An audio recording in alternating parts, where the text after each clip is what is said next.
Well, thanks so much for. Shall I start? Yeah. So thanks so much for. It's not only it's Friday night. It's Friday night before the spring break. So you guys are all saints. I don't know. So it is already. Yeah. No, you can tell there was not much teaching going on today because the board's pristine, yeah. And I was arriving, there was a line of Princeton students to get on the Dinky. I feel like, you know.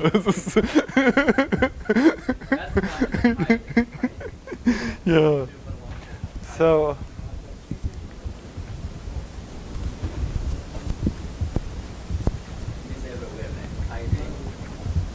Yeah. All right. So the program for tonight is construct the following. So we have a torus A acting on variety X, and then A is or maybe this torus A is included in sits in a bigger torus T. And they both act on X. And what we want is a T equivalent map from the cohomology of a fixed locus to the cohomology of the whole thing.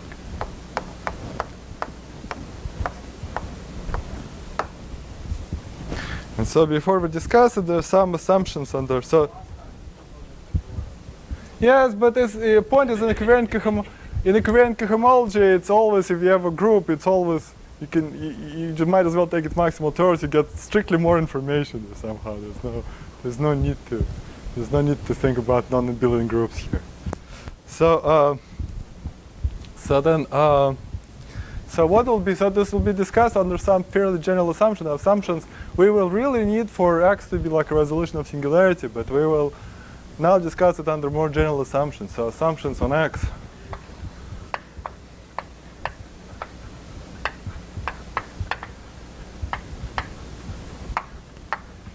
So first, we would like X to be algebraic symplectic.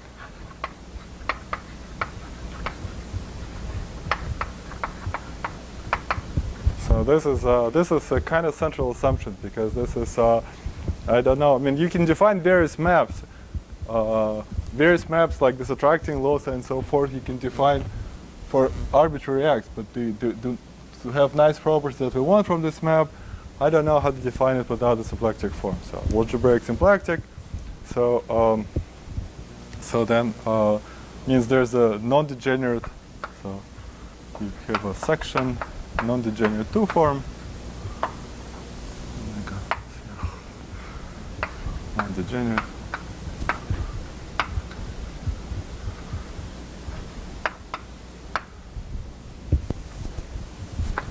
So the study of algebraic symplectic varieties is a very interesting study, and it's there's beautiful projective ones like Hilbert schemes of projective K3 surfaces. Unfortunately, this doesn't mean none of this admit any torus action whatsoever, and so this will have to be X will have to be necessarily non-compact, not projective. However, will this be compensated by they'll be compensated by assumptions that make it as if it's just as good as if we're projected. So the first assumption it'll be some kind of relaxation of the requirement that X is a resolution of singularities. I want a projective map to a fine variety. So now it's X projective over a fine. This is to control. This is going to be used in the kind of argument like suppose I want to intersect. So we have a attracting locus and we have repelling locus, and we want them to intersect somehow. You know, some kind of properness about their intersection. And well, how is it going to be achieved? Well, if I have a point in the intersection, that means it's so if I have a C-star orbit, that this C-star orbit gives a complete curve inside, complete P1 inside of X, and then that P1 will have to be then of course constructed by a map by this map, and whatever happens in the fiber is proper. So this is assumption in particular. So the particular is X0 inherits an action. Yeah. And so this is So this everything. So yeah. Inherits an action. Yeah. So so I mean somehow without lots of you can just assume that you can take this you can take the spec of global function and it's not automatically. So. You can just take the maximal one. So that's a shot. Then we can just take this, and then I want this map to be projected. So why is this? Why things like e.g. So we were looking at the cotangent bundle of homogeneous space.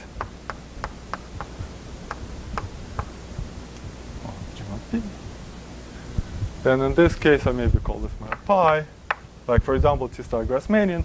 Well, in this case, the action of G, since the Lie algebra G acts on the base, and so it acts on the base. Every vector field on the base is a function, gives you a function on the cotangent bundle, and that's called the moment map. And so you got a map.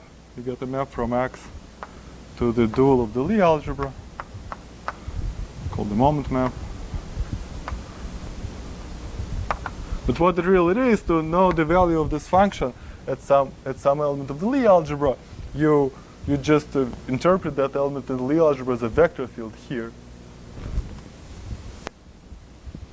So and so that is this map for, or rather Steinbeck. I mean this is the required proper map for T star G mod P. P is this map, so the moment map.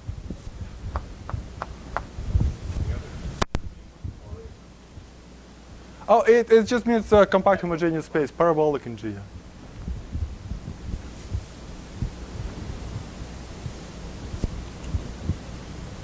So then the third assumption is that we already assumed. So the third assumption we want is so that again, this is a kind of again some sort of properties assumption. So we want an existence. We want X. So this says X is projective or affine, and this says X is circle compact.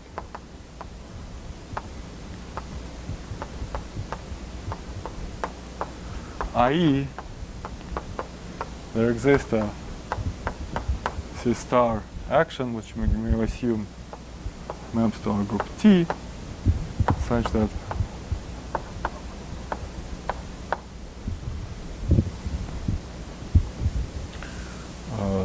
its fixed locus is proper,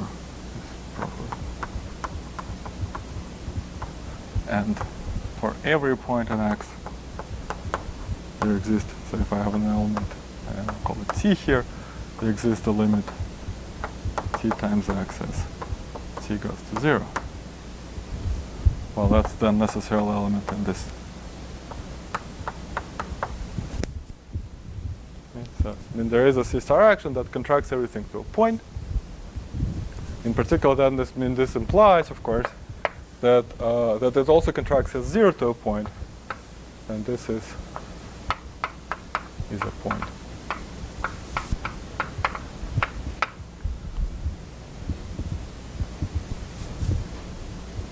Right, because to be the X0 in affine variety, so if it contracts to something proper, it has to be a point.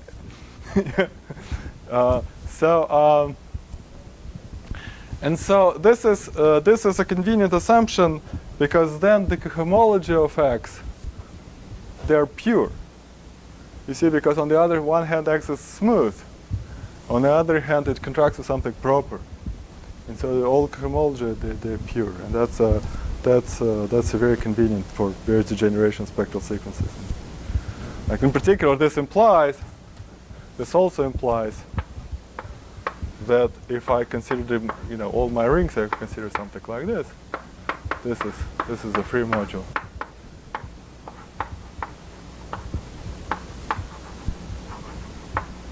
over the Crane cohomology of a point, i.e. functions on the algebra of T.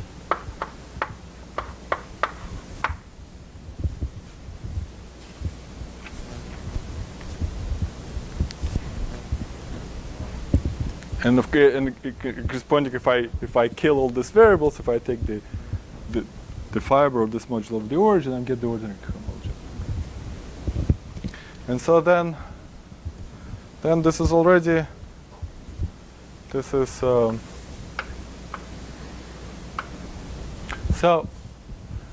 the symplectic form that we took here, that strictly speaking doesn't have to be unique, right? If I take vector space, there are many symplectic forms on it.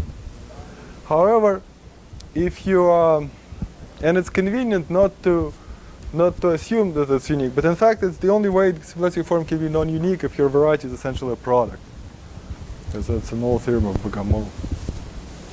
And so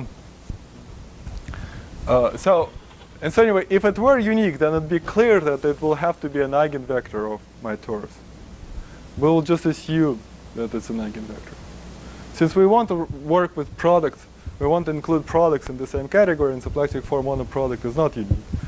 And then, so we'll just assume that the symplectic form, oh my god, like that, is an eigenvector. That's basically, that kind of follows from, let's just put it here, but eigenvector of T, and that with weight, with some weight, we'll denote H bar, so it's an element in the Lie algebra of T dual. And the point is that since T contracts everything to a point, it doesn't preserve volume. It doesn't, in particular, doesn't preserve the symplectic form, because symplectic form, which the dual, which its complex conjugate, it's a volume form. So so this is non-zero.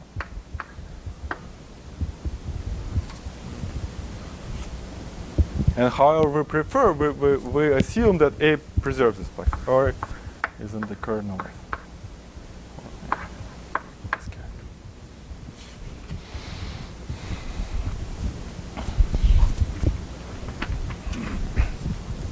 Then of course, if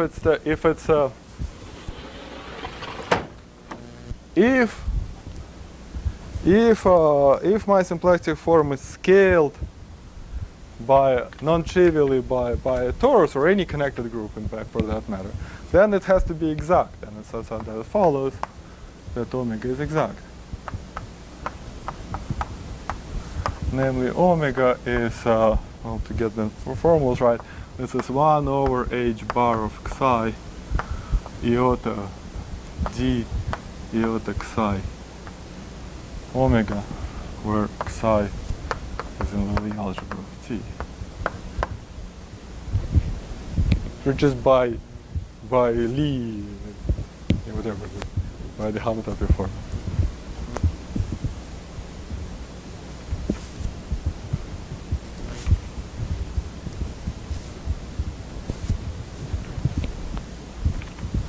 Which is of course the case here. Anything which is a cotangent bundle, then the 2 form is exact.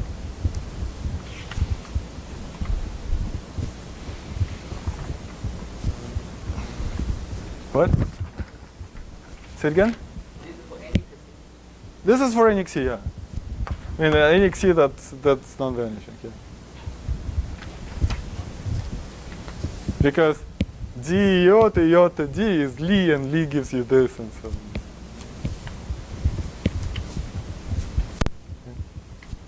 All right, so these are the assumptions, and then observation.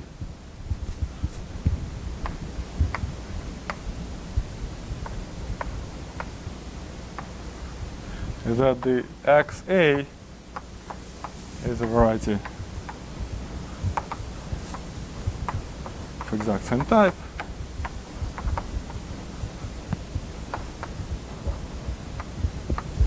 So if I have, if X satisfied all these assumptions, then the fixed point with respect to anything that preserves, any torus preserving symplectic form will satisfy all these assumptions. Because the restriction is well known, for example, with symplectic form. I restricted that it's invariant under some torus action. I restricted the fixed point set as stays symplectic. And the only thing to check is that it's non-degenerate, and non-degenerate because it pairs precisely the repelling with repelling with attracting direction, right? So if I have a fixed point, then the symplectic form pairs all the non-zero eigenvalues with non-zero eigenvalues and zero eigenvalues with zero eigenvalues, so it's non-degenerate. So and so on and so forth, especially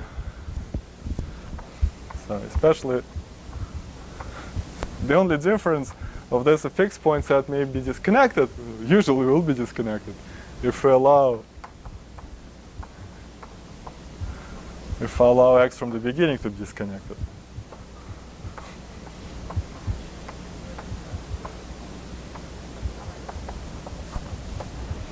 So this is when I first wrote down take the disjoint union of all Grassmannians, you thought it's silly. I mean, they're like, how can disjoint union be how can disjoint union of algebraic varieties be somehow interesting object?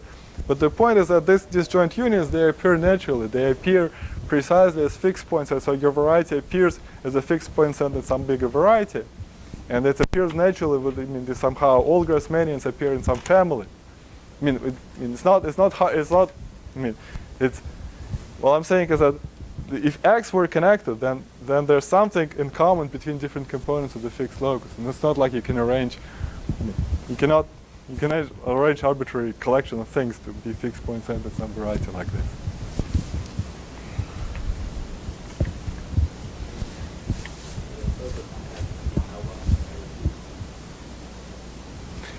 Here of course could be this could be anything. This could be any can be reducible, many components and so forth. So can have, but it's going to all project to one point downstairs. But upstairs it can be whatever, something. Yeah. So right, and so the goal is to construct this sort of map. And so what this map is supposed to be is an improved map. So this map.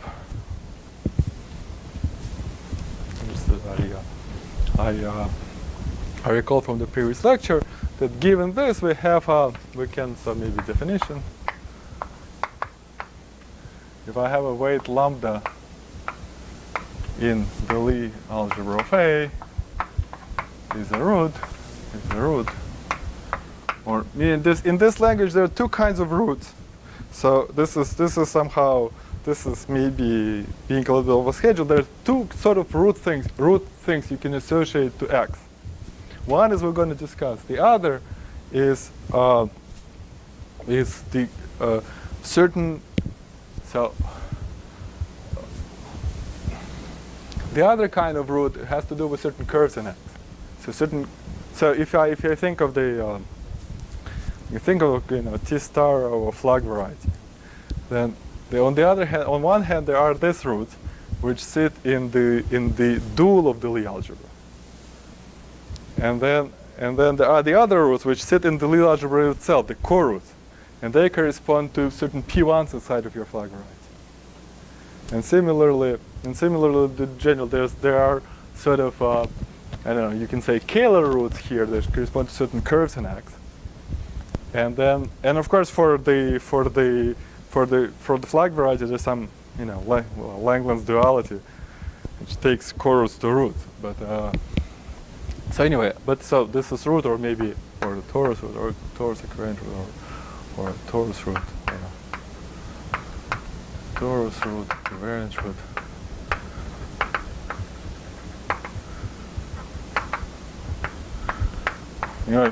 For the flag variety that would be the elements in the dual of the Lie algebra, not in the Lie algebra. So if lambda occurs as a weight,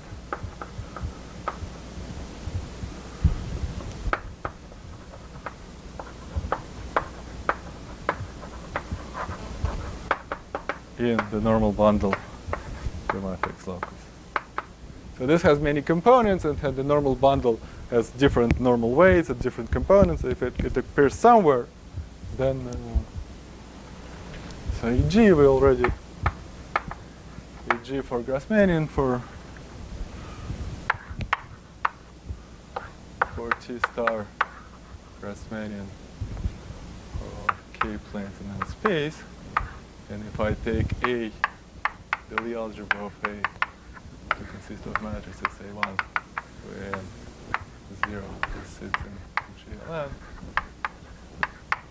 These roots, or maybe these roots are AI minus AJ.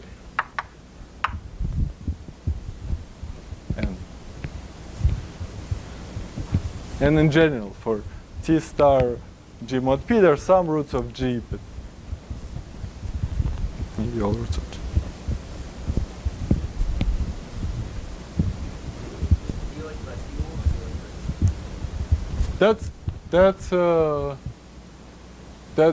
It's a way that sits in the Lie algebra do. Yeah, that's a function. Yeah, do. Yeah, that's right.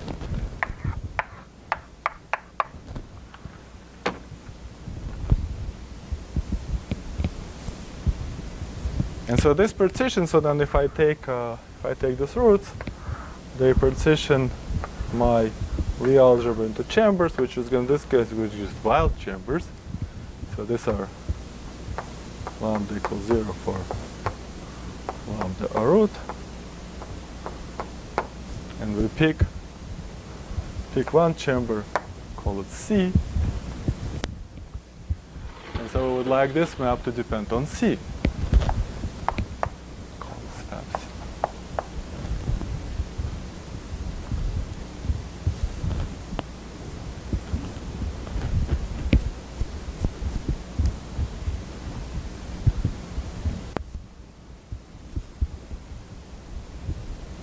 And so this map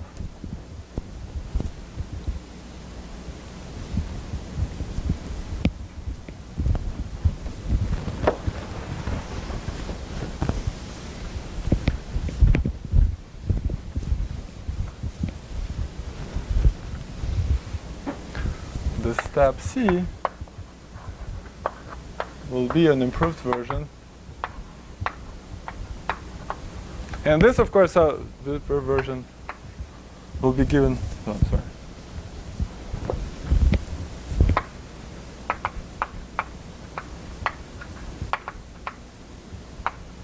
By Lagrangian correspondence.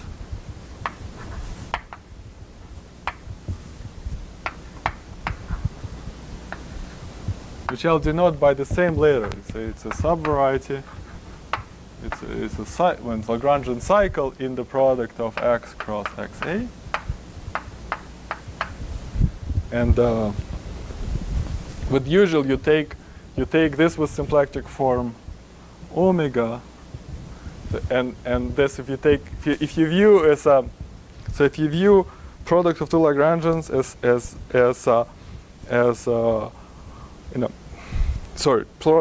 cycles in the product of two varieties. This is like saying that, maps from linear space A to linear space B is like B tensor A dual. And when you take dual, it means you have to replace the symplectic form by minus, so that would be a Lagrangian. So you take the minus the restriction of. For example, if it were the same variety, we would like the diagonal to be Lagrangian. And diagonal is Lagrangian if you take symplectic form of one factor, and this is this minus, and also the fact that if you take matrices from one vector space to another, you have to take one of them to be dual, and it's going to be like this, which is and means if I have a cycle, then I have a map in cohomology. And it's like if this were finite, I always explain it like this. So if both sets were finite, that'd be really matrices. Because matrices with So, and then this is just some continuous version of a matrix. Means if you have a cycle here, you pull it back, you pull it back from one factor, you hit it with the cycle, and you push forward this way. So, which will be an improved version of this attracting.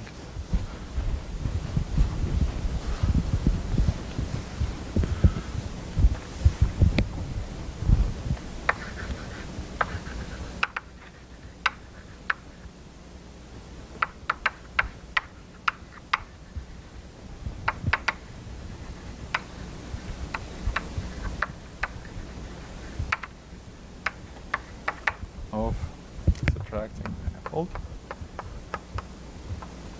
Maybe I'll take the of the closure. So it, then I never know whether the attracting should be open or closed. So maybe I'll write the closure here, and I keep the definition here. So it's the set of all pairs x and y, such that the limit. So that if I take, so it means if I take a Lie algebra element in my. So if I take a Lie algebra element in my chamber,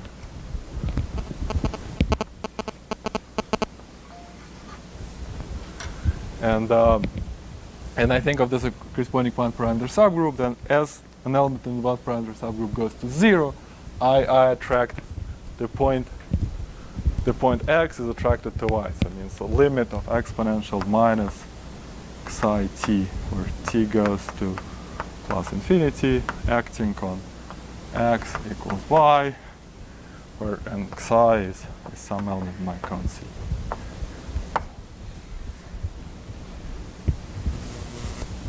Since this set only jumps since one of these weights becomes, if the fixed locus jump, that this is precisely, these hyperplanes are precisely, so I mean, this is some function which is somehow locally constant. This is some cycle which is locally constant. Xi only jumps when xi crosses one of these walls.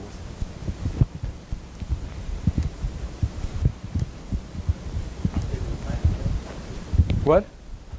This is for any or one or any, maybe in the open. See, let's see the open code.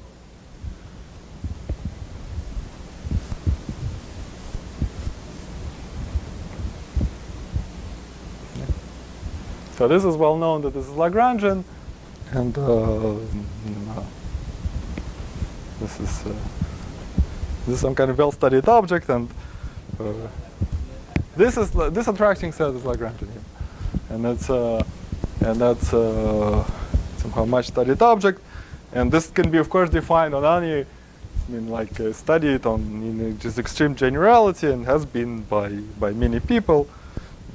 Of course, very famously by Belinsky, Berula, and others.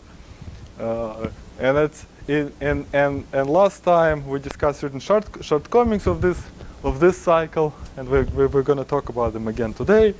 And so, point is that for symplectic varieties and maybe some other varieties, but right now I can only somehow do it for symplectic, is that you can correct this this cycle to get something better.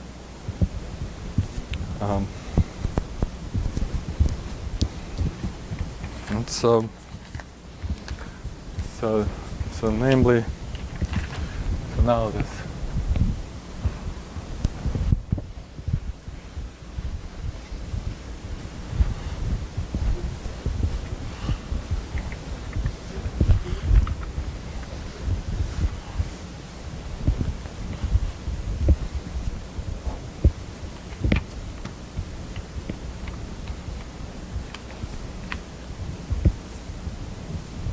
Maybe a picture would help here.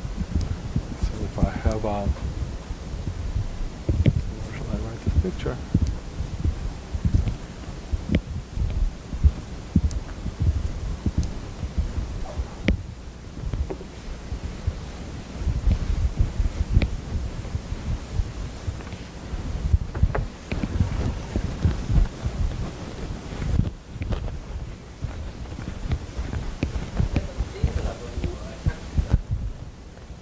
Yes, this set is Lagrange. So if this is So let's assume so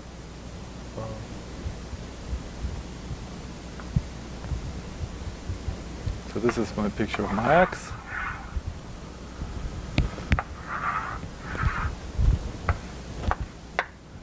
So I have a point that has some, if I act by psi defines a vector field, and that vector field since preserves symplectic form at every fixed point. So let's say the fixed point be, so let x be white and the fixed point be red.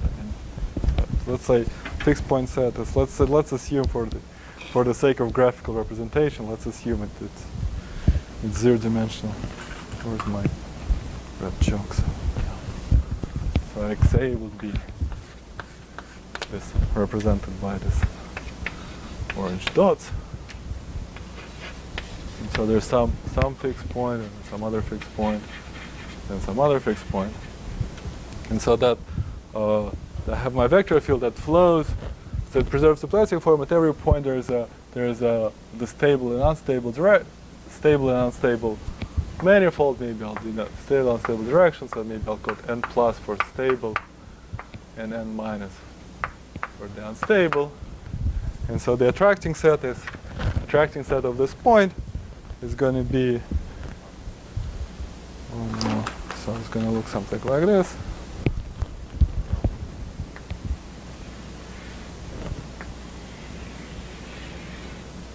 Its closure will intersect, will contain the other fixed point.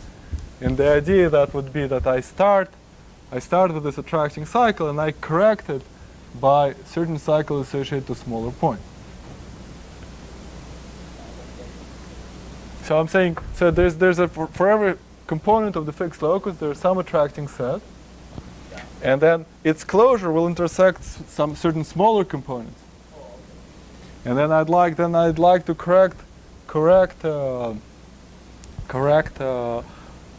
this attracting set by certain attracting things associated to smaller components, so that to achieve a certain nice property about it.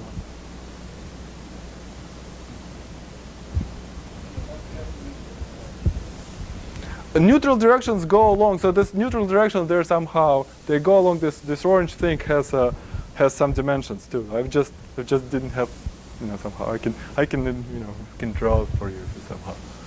There could be some neutral directions like this. So this is my xa. Erase this.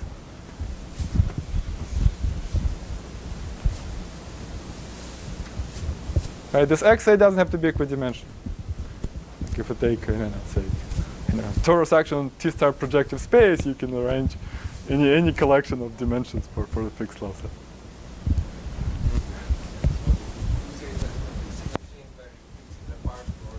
Exactly. At first, that's right. That's right. That's right.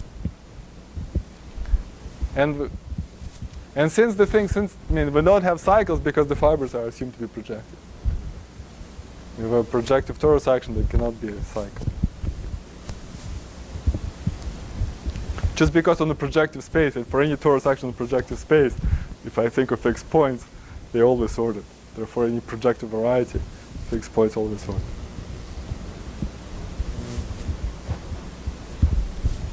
So this is like the typical question from the qualifying exam. Proof that there is no, if I take like a nodal cubic, there's the C-star axon in the nodal cubic, this non-singular locus of that is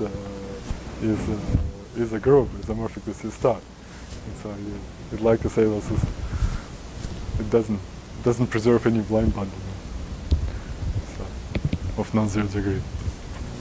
I mean, this configuration can never be made projective when a point comes back to itself. So what do we want? We want this stop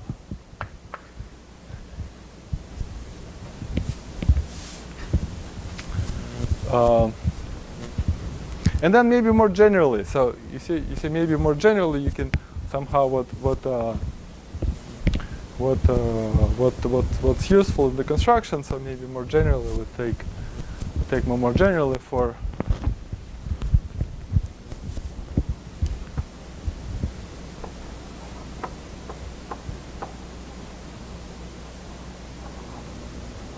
for any Lagrangian L. And so I mean, just take this correspondence and compose it with some Lagrangian with some no. So we want stop C to be, well, maybe there's some signs which I'm not going to discuss today. So there's some signs you want to introduce that it's just these issues can be handled, but it's not.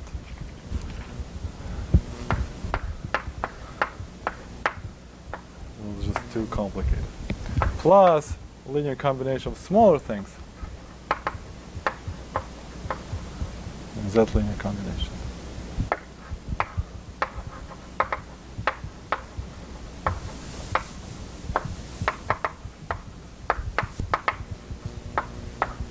Smaller.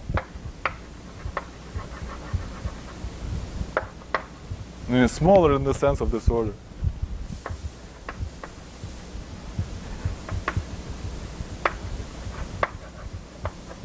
Such that if I restrict this cycle to any components, I suppose I constrict this cycle and restrict to any component fi cross fj, where so of course I can take, if I have a cycle, I can restrict it. So if a cycle is associated with some particular it started at some particular component of fixed locus, I can first restrict it back to this component. And what I'm going to get is a product of the normal weights. Products of weights and n plus. This is somehow this not resisted.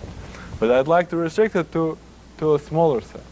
So if I start with this guy and I restrict it to something which is off diagonal. If I have a map here and restrict it back, I get sort of like a matrix between components of the fixed locus. And I now would like to look at off diagonal elements of this matrix. So if I restrict this where XA is disjoint union of Fi, these are the components, and I is not equal to J here. So now this is an element. So this is such that this is an element of what? This is an element in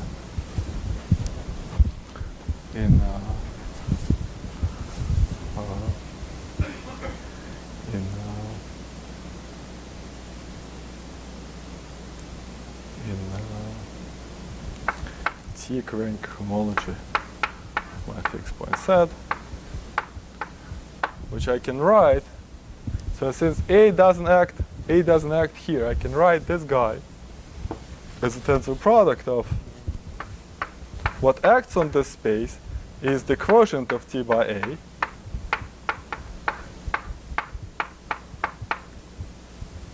and then the A part is just along for the right. So just take the A equivalent cohomology over point.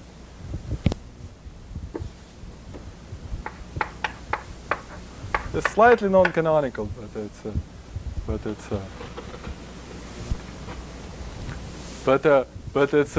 the non-canonicity being finding a direction complementary to A and T.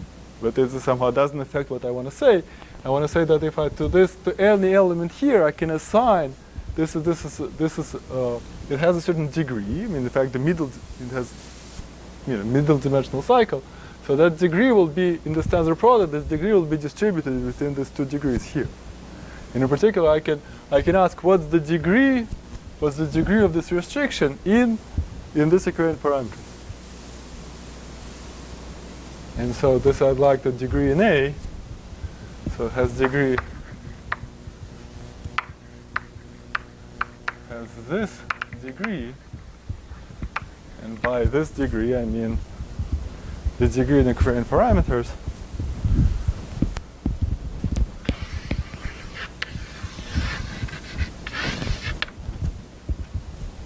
strictly less than 1/2 of the codimension of F I.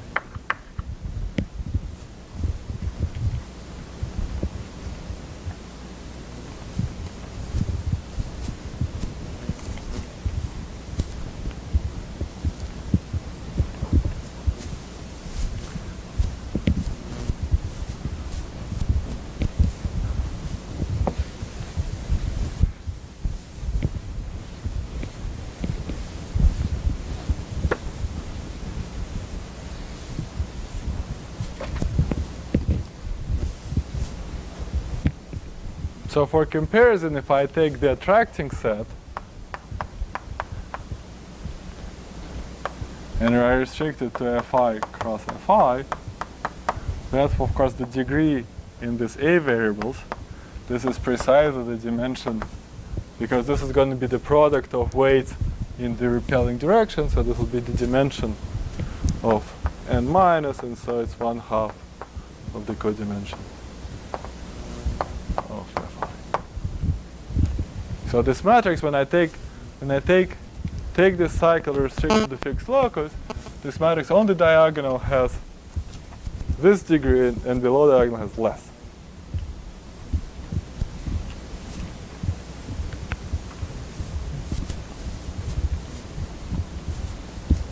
Actually,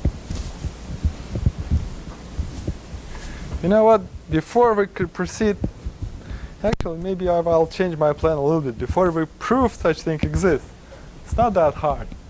But before we prove, let's see why is this a useful condition. Yeah, let's do this. And so, why is this better? Why is this condition? Do you think, well, this is kind of a silly condition? And why is it useful? How are we going to use it? And why this guy's better? Well, so then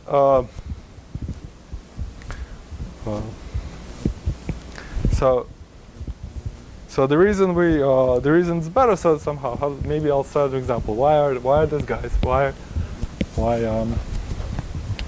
are these guys useful? Well, one reason they're useful is that if I take the Poincare dual, so point is Poincare duals of this what we call stable envelopes are the stable envelopes corresponding to the opposite chamber. So if I take the attracting set and the repelling set, if I correct them like this, they become Poincare dual. And i.e., if I take this correspondence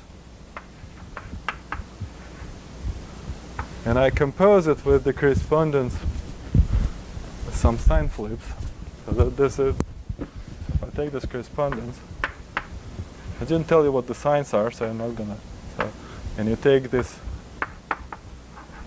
stuff with the opposite chamber, then you transpose it, and when you transpose it, you put some sign flips.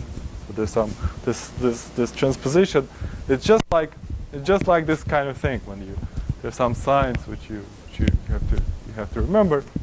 And so this composition of two cycles is in fact the diagonal of the fixed locus. And so let's see it in the simplest example. Let's take for T star P1. First, let's see it for T star P1. T star P1. Okay, so this is my picture of T star P1, which I draw all the time when I want to make some geometric point. And so if I take the usual attracting cycles, then of course the attracting cycle of 0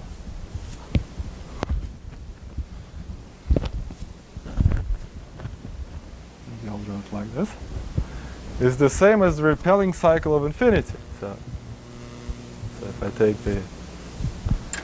the attracting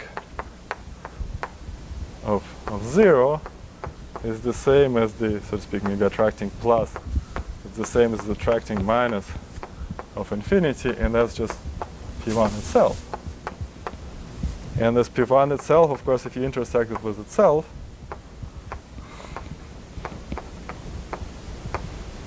you don't get 0, you get -2.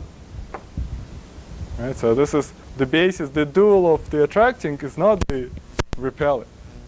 However, if you do correction, if you add this, like we discussed, the stable envelope is the one which you take if you take the stable envelopes, star plus of 0 is this P1 plus fiber of union the fiber of infinity, and the stable envelope minus of infinity is this P1 union the fiber over 0.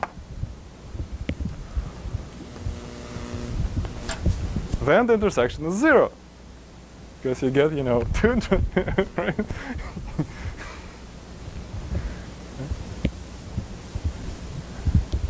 And so how this is proven? So suppose, so how is this? How are we going to use this condition to see that the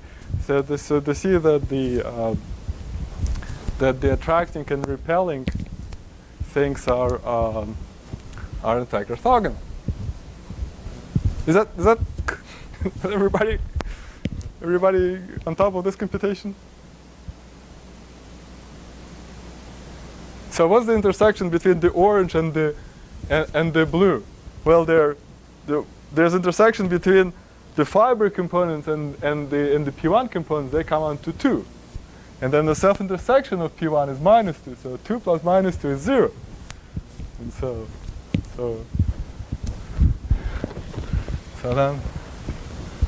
so how's it going to work? So suppose I have suppose we have a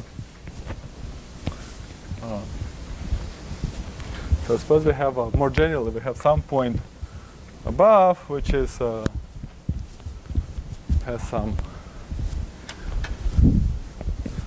stable envelope of that point is when something going down, and then some other point below has some stable envelope. Let's assume we have isolated points. So some stable envelope going up, and something like this. Okay. And so then I claim, so if I claim that the following thing will vanish. So 0 is, say, the integral over x, I don't know, intersection. So if I take stop, so this is my P1 and this is P2, stop plus of P1 intersect or cup stop minus of P2, and this is the integral over x. So I know this is cohomology classes, so I think it's 0. Why is this? Well, what? Well, because if you start from the same point, then intersection you get the intersection of effect bracket transfer intersection So suppose you start from the same fixed point. You start look at the intersection of something going up and going down, and you're going to get the diagonal.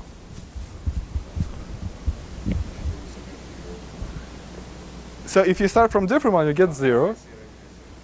Yeah. So I assume they're different. When they're the same, the computation is obvious because they just go in the opposite directions. You get transverse intersection. That's the that's the only non-trivial computation you have to do. I claim that this is 0. Well, how am I going to prove this? So on the one hand, this integral over x, you see this the point about being projective or affine tells you that this integral is a proper integral. It's some intersection over actual geometric intersection of the cycle is actually proper. Or if I have anything that lies in the intersection lies in a proper set. So this object lies in equivariant cohomology of the point, therefore, because these are two half-dimensional cycles I integrate over x. X may be not compact, but the intersection being proper is I'm getting a number. So this is going to be an equivariant cohomology of a point. In fact, it's 0.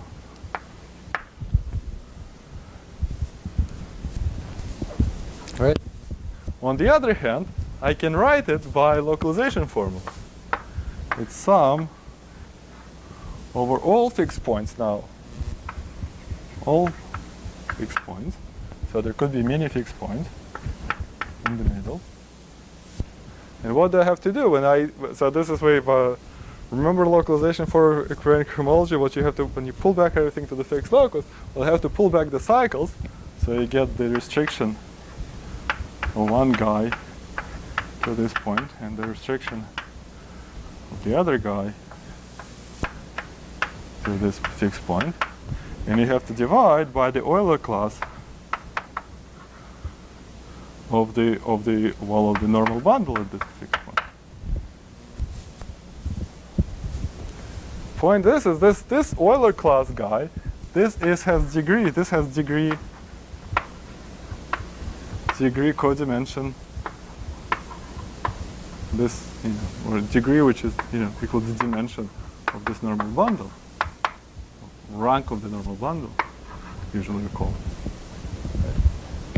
And so this has the denominator here has degree which is bigger than the sum of the degrees here. And so every single term is a rational function of negative degree. And so it's 0. So if the polynomial sum of rational function of negative degree, it's 0.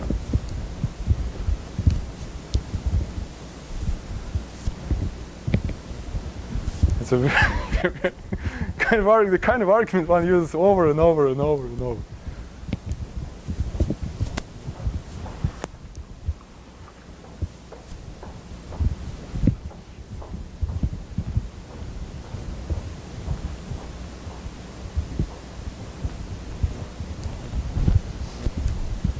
Right, so it's a very useful somehow from the point of view of enumerative. I mean, if we ever get to quantum cohomology computation, then in the end you will find that the key computation has to do with rational curves and so on and so forth. Some kind of pretty hairy object. So anyway, we're going to reduce to something completely stupid like this.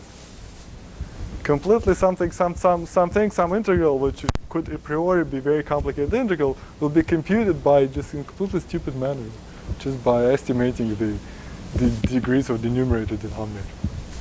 Anyway, let's get here. And so how are we gonna construct? So this is so I'll now construct for you this cycle, and the construction of this will be inductive. So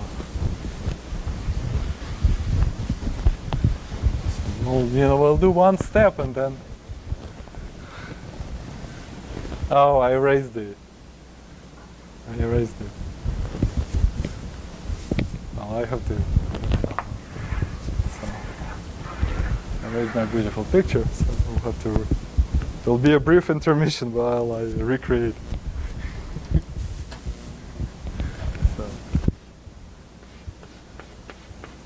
let's add some negative direction and minus.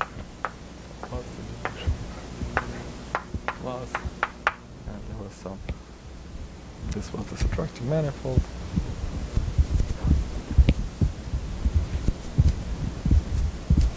So we'll do one step of the induction. You'll see that you'll see that you can somehow do it if you do it. So this will be the subtractive manifold. Now we take its closure, and now we want to restrict it to some other component. So there's some other component of the fixed locus. So let this be F1, in fact. So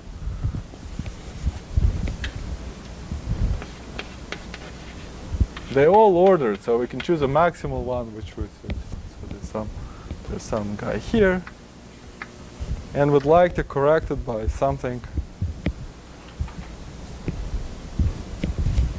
So now we would like to correct it by some other cycle. Because it starts here. So this blue thing is the attractive, and this one is correction.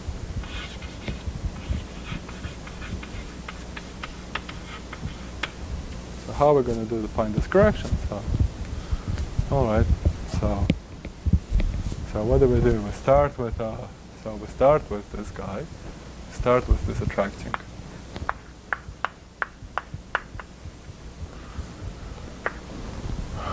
Manifold, and we restrict it to my F2. So what's it going to be? So it's a cycle, means a cohomology class of dimension. So this sits in H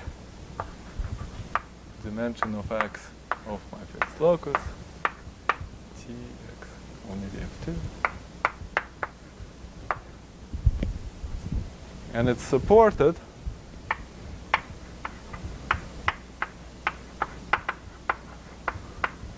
on the actual physical intersection. on attracting closure intersect F2.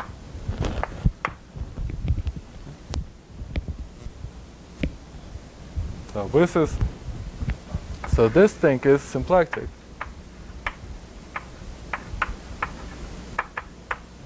And this thing is Lagrangian.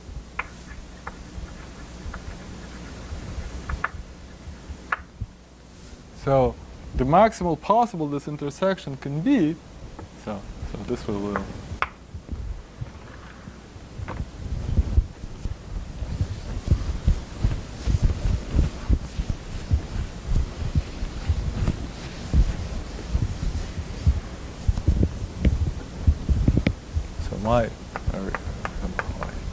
I keep rewriting what I already wrote, but so this sits in, so this is in H something, we'll put something here, T mod A F2 tensor H A point. And so this is Lagrangian, this is symplectic. So the maximal possible it can be, it's half dimension of this guy. Right? So therefore this is at least the dimension of F2. And since this is the cycle of dimension X, that means this is at most codimension.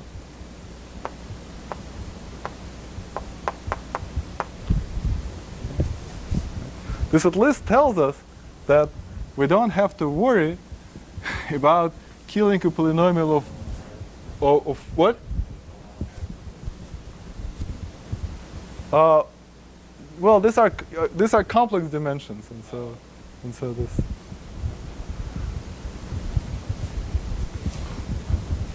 Right. So at least we only have to worry about killing a polynomial of exactly this degree. We don't have to worry about polynomials of larger degree. So okay, well, if we look at the top degree guy, the top degree here corresponds to bottom. Well, maybe there's nothing meaningful to say. There's top degree here corresponds to minimal possible degree there. And so this somehow what I'm trying to say is this is something like this. So if I have so this is my fixed locus. There's the actual intersection is could be something, could be some very hairy thing. But so this is the intersection.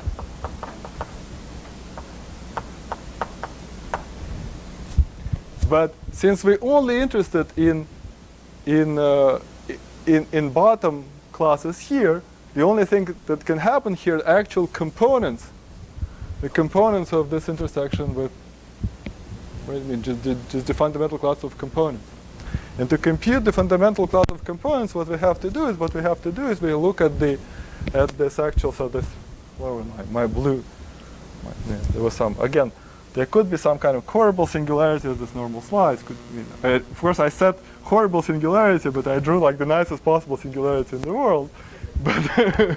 But so what we need to do is the coefficient. So if I have a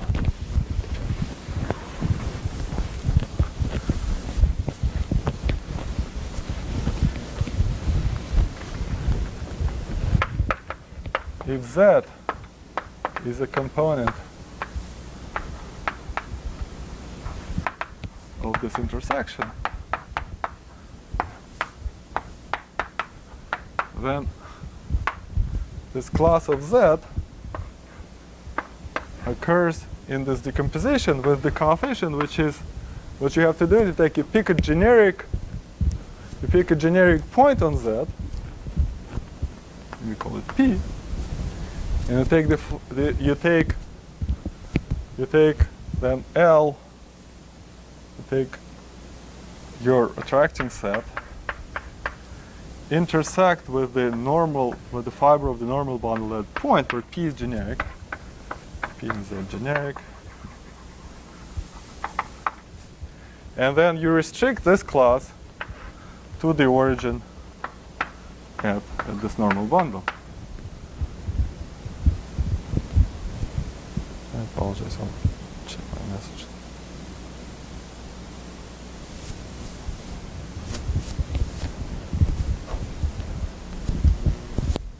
All right? And now comes the following lemma.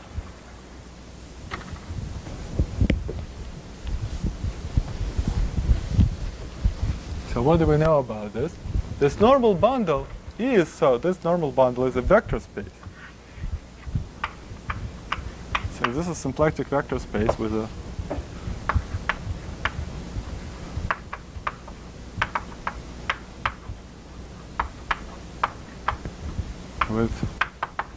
a linear action.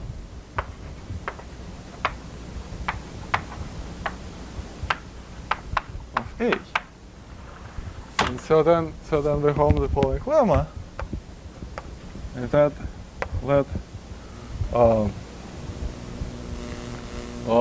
V be a linear representation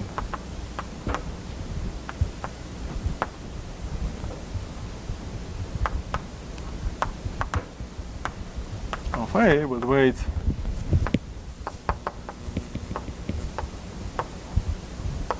let's say A1, A2, A3, and so on. Then if I take any Lagrangian, or any L in C star V Lagrangian, I restrict L to the origin is some integer times the product of this weight. In other words, up to an integer, the restriction of any Lagrange is the same restriction of a linear subspace.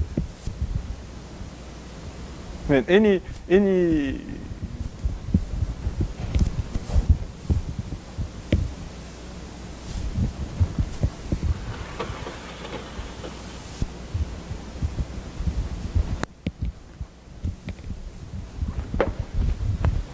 other words, from the point of view, this whatever singularity there are, it's just some integer multiple of what it'd be if it were just say any coordinate Lagrange. You can take. Right? And so what's the proof? The proof is it's very simple. And so then if then this is well, let's assume we know this lemma, then of course we can kill this coefficient. We can take if I take, so that means so let's assume we know this lemma, then this is, so this number is then some number m times say the restriction, I don't know, say restriction of say n minus to the origin, the negative part of that normal space. And so then of course if I take the so many copies of the attracting manifold of Z, then we could just exactly kill it.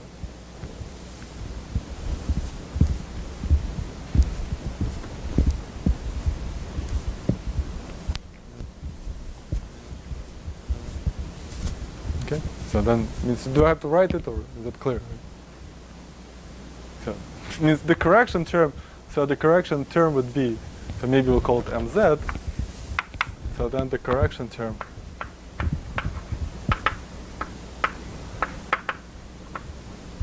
will be summation over components z. You take minus mz times the attracting manifold of Z. Things which are attracted to Z.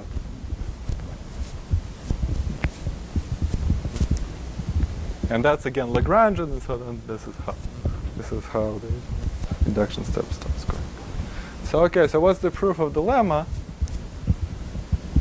So we have to.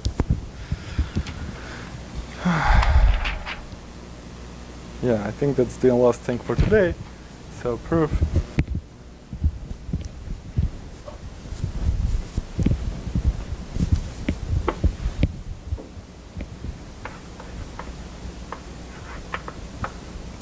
So in other words, we have in other words if we have in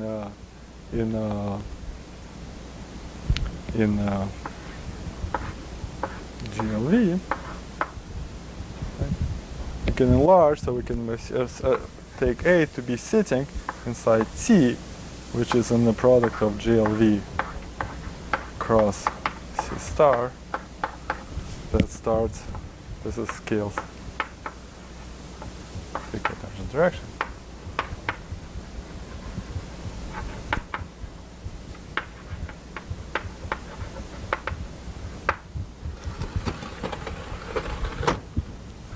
So if I take the restriction,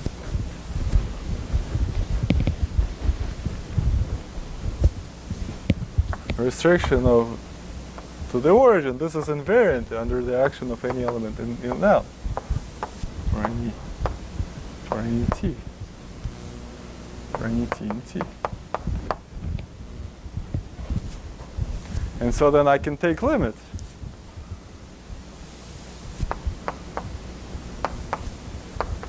Take T go to infinity, or to infinity of the torus, to get a T invariant cycle. Lagrangian L prime. But then any and then the proof is then finished by saying that L prime is necessarily linear combination summation with some coefficients of, in fact, conormals to coordinate subspaces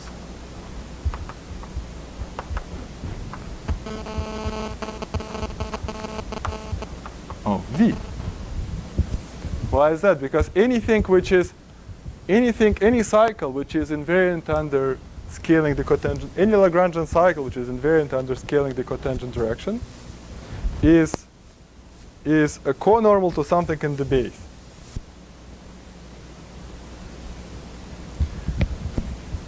So namely, the cycles in the base, you take the components. Well, suppose it's a reducible cycle, then it's in fact the conormal to its projection in the base. And so this C star makes this linear makes the cycle to be conormal to something. But then conormal has to be a cycle which is invariant under the action of a maximal torus of JL. And then it has to be union of closures of orbits, which are the coordinate subspaces. That everybody agrees on this argument?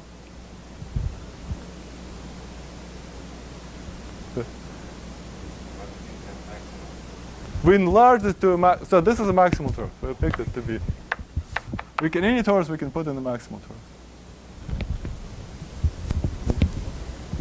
Okay. And so then of course and then you have any conormal to a coordinate subspace will have this weight up to a sign. And so then we're done. This argument kind of works it doesn't exactly work in K-theory, but it's kind of close to we're working, except there you see in K-theory then you have to twist every cycle by a line bundle which is it's canonical divided by the pullback of canonical from the base. And then they all have the same weight. At least linear spaces get the same weight. Discussion of this is in K-theory is much more complicated. We're probably not going to get there in this lecture. But at least the part about the all linear subspaces having the same weight, at least that part works. All right, so I don't know. We're a little bit ahead of schedule, but I think it's somehow, given that spring break already, so maybe Maybe we should just stop here. Yes, so if you have any doubts as to, yeah, so it means that every point is that this guy, what is this guy? It's again, it's a locus. So what does it mean? It means it's a. So what is attracting? If Z is Lagrangian, so maybe if Z is Lagrangian in F1, F2, then this by definition is the locus of points maybe X and Y, such that the limit of X and Y, this pair, belongs to Z. Right? This is also Lagrangian. If Z was Lagrangian, this is Lagrangian, and then just somehow then the induction goes.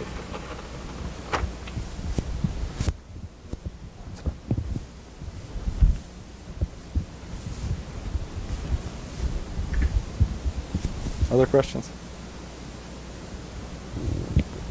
Well, anyway, I don't have anything else to say according to my notes. Like maybe we'll.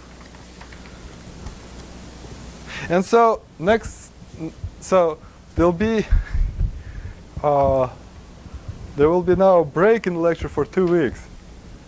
Yeah, and so I presume everybody will have completely forgotten everything by that time. And so I decided to start from a different corner, unless you think it's a bad idea. Somehow, this entire theory, we've so far the only example we looked at is the cotangent to the Grassmannian. But in fact, this whole theory works for any Nakajima variety. And so I thought maybe any Nakajima variety. So maybe I'll talk about definition of Nakajima varieties. It's just, it's kind of a useful thing to know. I mean, very useful thing to know in general. And so this will be, if you this way we don't have to worry about keeping this in our memory for 2 weeks. All right, that's all.